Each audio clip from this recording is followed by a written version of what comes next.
Hi, my name's Jenny Shackelford, and I'm from Pittsburgh, Pennsylvania. Hi, my name is Patrick Shackelford, and I am from Texas.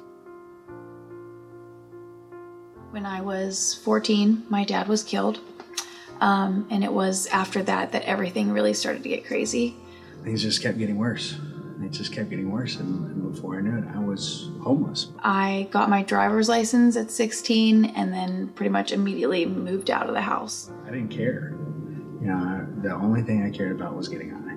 Pretty much tried to fill whatever void I had with anything around me. There was lots of things that I would do to get money.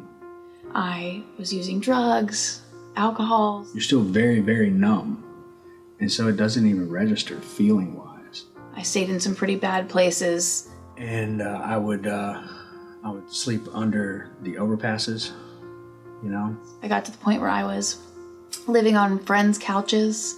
I remember specifically sleeping in my car quite often. And there was a literal ice storm. The only thing I had was 2 pairs of jeans,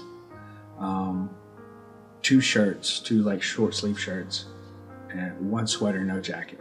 Trying to make it really look like I had stayed somewhere, so I'd get to school kind of early and, take a bath kind of in the sink at the high school and stuff. When I woke up, I was covered in ice, but unfazed, woke up, okay, time to get high.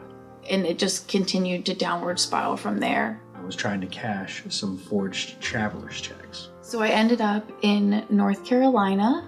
When I did get to prison, I was at Hutchins State Jail Facility in Dallas, Texas.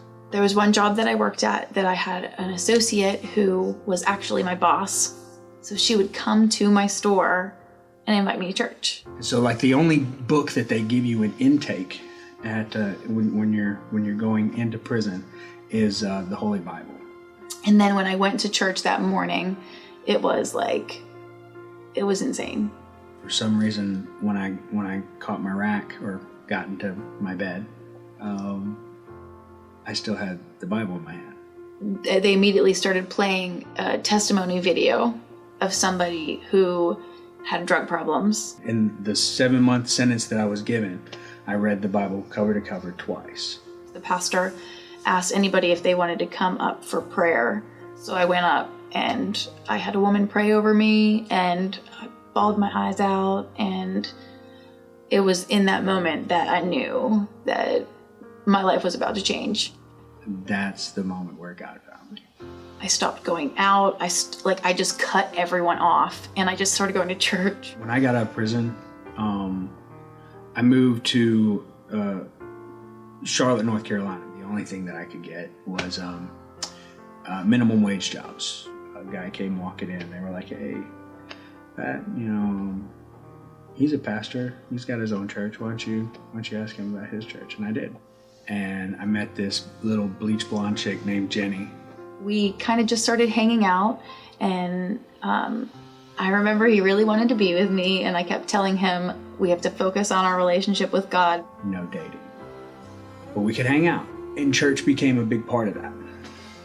Because a lot of stuff that we could do together, we could do at the church through service. So we decided that we were going to start dating.